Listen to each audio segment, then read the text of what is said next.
Hi hello friends, എല്ലാ കൂട്ടുകാർക്കും മൗനരാഗത്തിന്റെ ഇന്നത്തെ റിവ്യൂയിലേക്ക് സ്വാഗതം. അങ്ങനെ ആദ്യം തന്നെ നമ്മുടെ രൂപയെ ഹോസ്പിറ്റലിൽ നിന്നും ചന്ദ്രസേനനും കിരണും അതുപോലെ യാമിനിയും കൂടി കൊണ്ടുവരികയാണ്. അങ്ങനെ കാറിൽ നിന്ന് ഇറങ്ങി വരുന്നത് കല്യാണി കാണുകയാണ്. വേഗം തന്നെ അമ്മയുടെ അരികിലേക്ക് ചെന്നിട്ട് ചോദിക്കുന്നുണ്ട്, എങ്ങനെയുണ്ട് അമ്മ ഇപ്പോൾ എന്ന് ചോദിക്കുമ്പോൾ, എനിക്ക് കുഴപ്പമില്ല മോളെ, ശാരിയുടെ കാര്യമാണ് ഇത്തിരി പ്രശ്നം എന്നിങ്ങനെ പറയുകയാണ്. അപ്പോൾ ആ സമയത്ത് കിരൺ പറയുന്നുണ്ട്, അങ്ങനെ ഒരു സംഭവം നടന്നു എന്ന് പറഞ്ഞപ്പോൾ അമ്മയ്ക്ക് എല്ലാം നോർമൽ ആയതായിരുന്നു, പ്രഷറൊക്കെ വല്ലാതെ ഹൈ ആയി മാറി എന്നിങ്ങനെ പറയുന്നുണ്ട്. എന്തായാലും അമ്മ വായു എന്നും പറഞ്ഞിട്ട് അവിടെ നിന്നിട്ടും നമ്മുടെ രൂപയെയും കൊണ്ട് കല്യാണിയും യാമിനിയും കൊണ്ടുപോവുകയാണ് റൂമിലോട്ട്. അപ്പോൾ ആ സമയത്ത് കിരണും ചന്ദ്രസേനനും അന്ന് നടന്ന സംഭവത്തിനെ കുറിച്ച് തന്നെയാണ് പറയുന്നത്. അല്ല മോനെ, മുകളിലത്തെ ഡോറ് പൊളിച്ചിട്ടില്ല, അതുപോലെ തന്നെ അടുക്കളയിൽ പിന്നാമ്പുറത്തെ ആയാലും അങ്ങനെ തന്നെ. അപ്പോൾ പിന്നെ കടന്നു വന്നവൻ അതൊരു വല്ലാത്തൊരു അത്രയ്ക്ക് വിദഗ്ധനായ ഒരുത്തൻ തന്നെ ആയിരിക്കോ എന്നിങ്ങനെ ചോദിക്കുകയാണ്. CCTVയും അവൻ കേടാക്കി. അവൻ മുന്നേ കൂട്ടി കാര്യങ്ങൾ മനസ്സിലാക്കിയിട്ടുണ്ട്. ഇനിയിപ്പോൾ അകത്ത് നിന്ന് ആരെങ്കിലും തുറന്നു കൊടുത്തതായിരിക്കോ എന്ന് ചന്ദ്രസേനൻ ചോദിക്കുമ്പോൾ കിരൺ പറയുകയാണ്, അകത്തെന്ന് പറയാൻ കല്യാണിയും ശാരി ആൻറ്റിയും അല്ലേ, ശാരി ആൻറ്റി തുറന്നു കൊടുത്തു എന്നാണോ അച്ഛൻ പറയുന്നത് എന്ന് ചോദിക്കുമ്പോൾ ചന്ദ്രസേന പറയാണ്, അത് പിന്നെ അത് അങ്ങനെയല്ല കേട്ടോ എന്നിങ്ങനെ പറയുകയാണ്.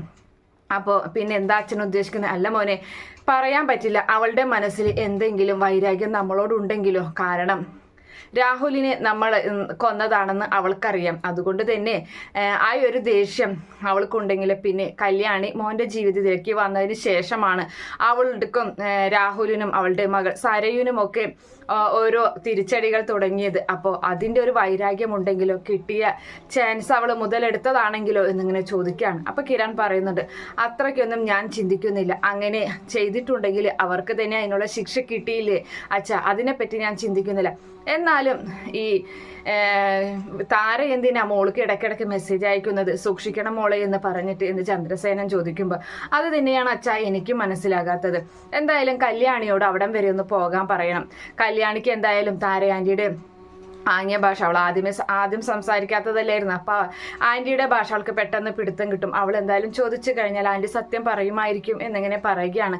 അങ്ങനെ ആ സമയത്താണ് കല്യാണി എവിടേക്ക് വരുന്നത്. കല്യാണിയോട് പറയുന്നുണ്ട്, കല്യാണി നീ എന്തായാലും താര ആൻറ്റിയുടെ അരികിലേക്ക് ചെല്ലണം, താര ആൻറ്റിയുടെ മനസ്സിൽ എന്താ വിഷമം എന്നുള്ളെങ്കിൽ നീ കണ്ടുപിടിക്കണം എന്ന് പറയുമ്പോൾ, അത് തന്നെയാണ് കിരണേട്ടൻ ഞാനും പറയാൻ വന്നത്, ഞാനത് പറയാനിരിക്കുകയായിരുന്നു എന്ന് പറയുന്നു. എന്തായാലും ഞാൻ എന്നാൽ പോയിട്ട് വരട്ടെ എന്നും പറഞ്ഞിട്ട് കല്യാണി നേരെ താരയുടെ അരികിലേക്ക് പോവുകയാണ്. അപ്പോൾ താരയാണെങ്കിൽ അവിടെ അങ്ങനെ വിഷമിച്ചിരിക്കുകയാണ്.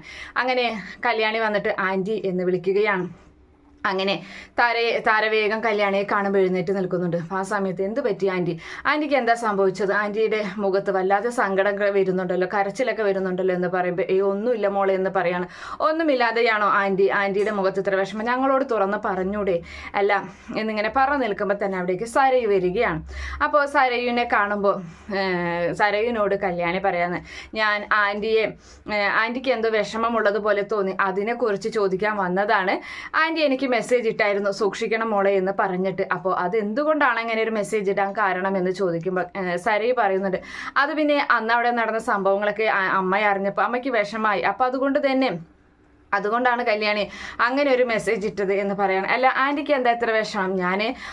നിങ്ങൾ തമ്മിൽ എന്തായാലും പരസ്പരം വഴക്കൊന്നും ഉണ്ടാക്കില്ല, എന്നാലും ഞാൻ ചോദിക്കട്ടെ, നിങ്ങൾ തമ്മിൽ അങ്ങനെ എന്തെങ്കിലും ഉണ്ടായിരുന്നോ? ആൻറ്റിയുടെ വിഷമത്തിന് അതാണോ കാരണം എന്ന് പറയുമ്പോൾ, ഇല്ല, ഞാൻ അതിനെക്കുറിച്ച് ഇടയ്ക്ക് ചോദിക്കാറുണ്ട് അമ്മയോട്, പക്ഷെ അമ്മയൊന്നും മിണ്ടുന്നില്ല എന്ന് സരയു പറയുകയാണ്. എന്താ ആൻറ്റിക്ക് എന്തെങ്കിലും വിഷമമുണ്ടെങ്കിൽ എന്നോടും കിരണേട്ടനോടും പറഞ്ഞൂടെ? എന്നെ ഇപ്പം ഇങ്ങോട്ട് അയച്ചത് കിരണേട്ടൻ്റെ അച്ഛനും തന്നെയാണ് ആൻറ്റിയുടെ മനസ്സിൽ എന്താണെന്ന് അറിയാനായിട്ട്. അല്ല ആൻറ്റിയുടെ എത്ര നാളായി പറയുന്നു നിങ്ങൾ ഇവിടെ നിന്ന് താമസം മാറി അവിടെ വന്ന് നിൽക്കാനായിട്ട് അമ്മയുടെ അരികിൽ? അവിടെയാണെങ്കിലും കൺമണി മോളുണ്ടല്ലോ, അപ്പം നിങ്ങൾക്ക് അവിടെ വന്ന് നിന്നൂടെ എന്ന് ചോദിക്കുകയാണ് നമ്മുടെ കല്യാണി. അപ്പം സരയു പറയുന്നുണ്ട്, അത് വേണ്ട, അതെ എൻ്റെ അമ്മയ്ക്ക് എന്നെ കിട്ടിയത് ഒരുപാട്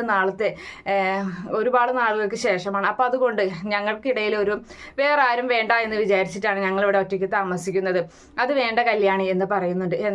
എന്നാൽ ശരി ആൻറ്റി, ഞാനൊന്ന് ഇറങ്ങട്ടെ എന്ന് പറഞ്ഞിട്ട് അവിടെ നിന്നും കല്യാണി പോവുകയാണ്. അങ്ങനെ അവൾ അങ്ങോട്ട് പോയതിന് ശേഷം സരയു നമ്മുടെ താരയെ നിർത്തി പൊരിക്കുകയാണ്.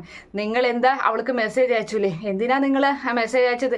മെസ്സേജ് അയച്ച അവൾ കാരണം അന്വേഷിക്കാൻ വന്നപ്പോൾ നിങ്ങൾക്ക് സത്യം തുറന്ന് പറയായിരുന്നില്ലേ? അങ്ങനെ പറയുകയാണെങ്കിൽ ഞാൻ എന്തായാലും പറഞ്ഞ പോലെ തന്നെ ഞാൻ തൂങ്ങി ആടും, അത് ഉറപ്പാണ് എന്നിങ്ങനെ പറയുന്നുണ്ട്. ഞാനൊന്നും പറയുന്നില്ല എന്ന് പറയണം. പറയാതിരുന്ന അത്രയും നല്ലത്, അത്രേ ഉള്ളൂ.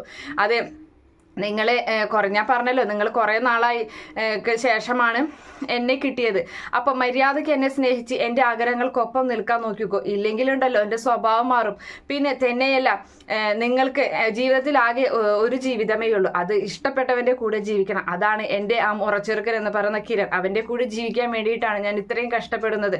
നിങ്ങളുടെ ജീവിതം പോലെ എൻ്റെ ജീവിതം നിങ്ങളാക്കി തീർക്കരുത്. നിങ്ങൾ എൻ്റെ അച്ഛനെ പ്രേമിച്ചു, എന്നെ പ്രസവിച്ചു, ആ ഒരു ജീവിതത്തിൽ ആ രണ്ട് കാര്യം മാത്രമേ നിങ്ങൾക്കുണ്ടായിട്ടുള്ളൂ. അതുകൊണ്ട് അതിലൊന്നും ഒരു അർത്ഥവുമില്ല. മര്യാദക്ക് നിങ്ങൾ എൻ്റെ കൂടെ നിന്നിട്ടില്ലെങ്കിലുണ്ടല്ലോ എന്നും പറഞ്ഞ് വീണ്ടും ഭീഷണിപ്പെടുത്തി നമ്മുടെ സാരയും അകത്തേക്ക് പോവുകയാണ്. താര വീണ്ടും അങ്ങനെ അവിടെ വിഷമിച്ച് അങ്ങനെ നിൽക്കുകയാണ്.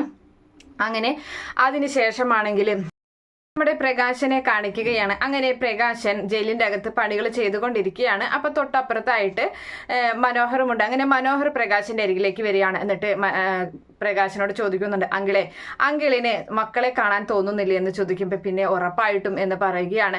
അപ്പോൾ നിനക്ക് നിന്റെ മോളെ കാണാൻ തോന്നുന്നില്ലടാ, അതുപോലെ തന്നെയാണ് എനിക്കും എന്നിങ്ങനെ പറയുകയാണ്.